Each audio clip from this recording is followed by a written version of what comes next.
Hi, I'm Sage, and this is my first mate Petra. We're on board Tengai, our 1989 Catalina 36. And in this episode, I cover the basics of keeping my engine maintained, while Petra faces the crocs and dives deep into the Marina waters in search of a fallen prop. I see shit!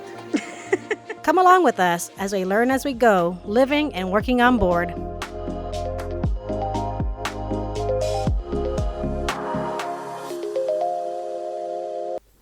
When I bought this boat, I had no experience with diesel engines.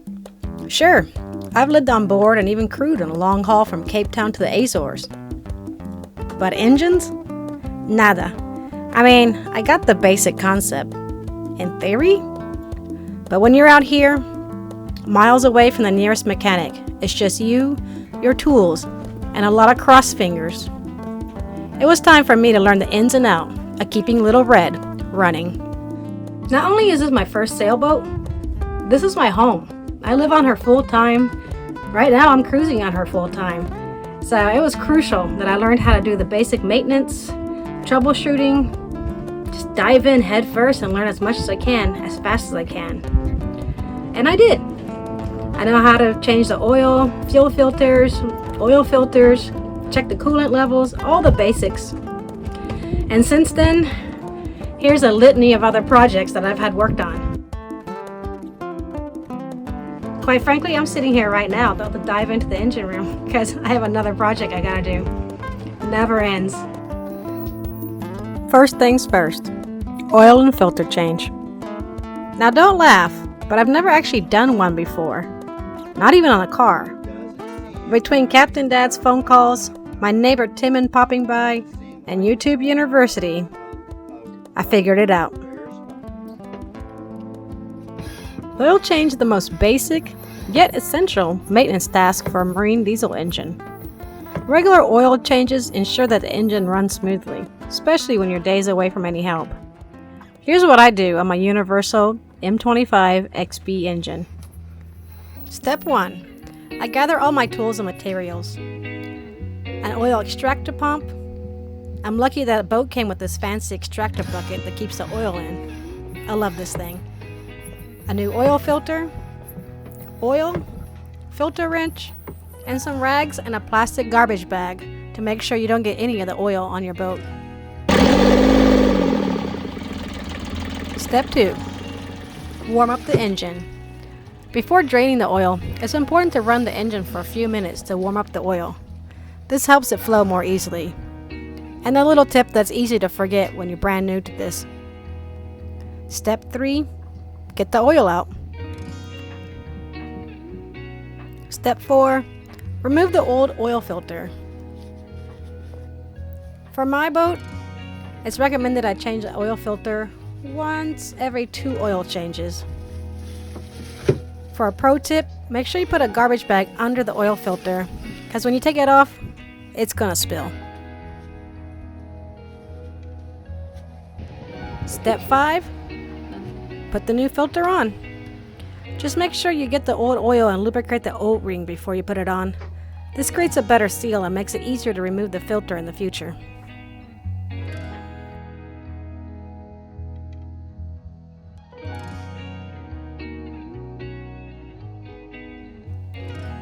Step 6.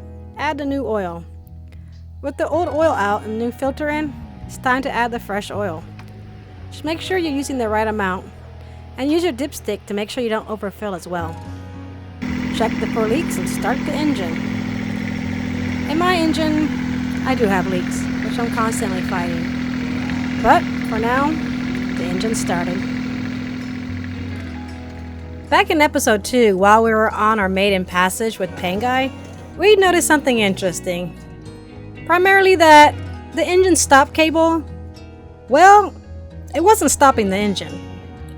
I devised a little last-minute jig to get the job done, but back at the dock, it was time to get it all sorted. It's one thing not to be able to start your engine, but you definitely want to be able to stop it as well. I naively thought I could just go online, find a replacement piece, and just get it all new. Why not? She looked pretty worn out. This is where you come into the second part of being a boat owner. Whenever you put the label Marine on it, things are 10 times more expensive than they really have any right to be. After doing a little research, I realized I wasn't willing to pay $750 for a couple of cables and a prettier panel. It was time for Plan B. We went to work. A little bit of elbow grease to get the old paint off, a little bit of new paint. Honestly, it came out looking pretty sharp. I didn't get the shiny red handle I liked, but it works, and she looked better than ever. So, been working on this dinghy off and on for the last couple of months, trying to get it inflated, patched. Today she finally got new fuel. It's puttering around. Noticed a couple of issues, and then when I came back, I was thinking about it, and then I came back and I pulled up the dinghy. Her propeller is gone. So Petra's gonna go dive for it because it should be somewhere around here.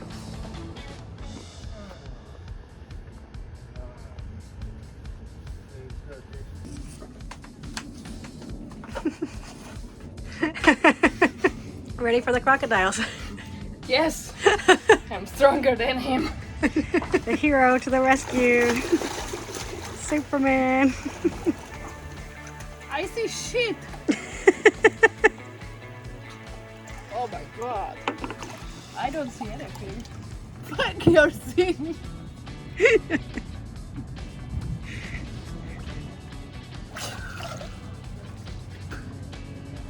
You said 2 meters. That's getting green, deeper and deeper. Fuck it. I go.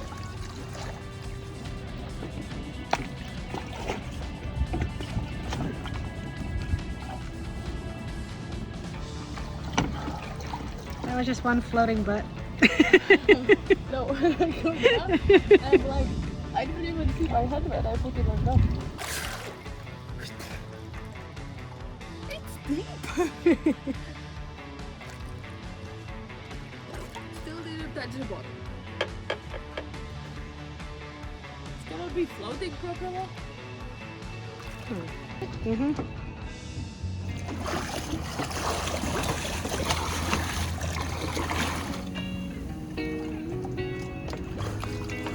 If you see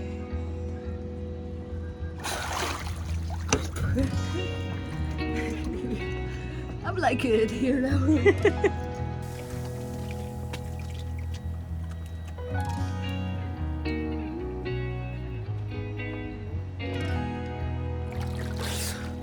yeah, you got it! You got it! What? You know how deep is it? Petra! Yes! Look at you. Petra. And no crocodiles for now. This is not supposed to be coming off the dinghy, but luckily we happen to have a free diver on board.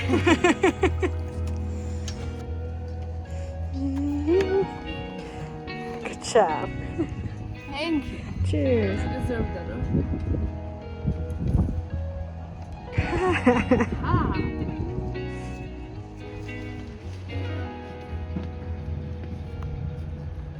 And I just have nice hair. I took shower, I washed my hair, I put mascara on.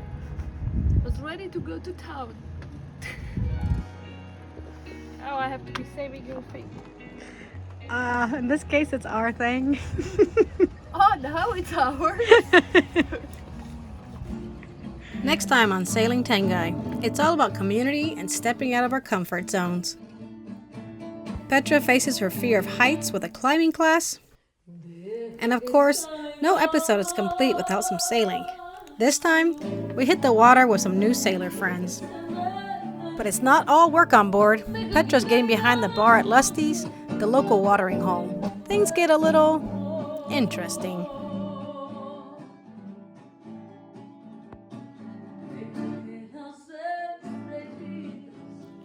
From climbing walls to the beach, the growing crew of La Cruz friends were soaking up the best of Marina life.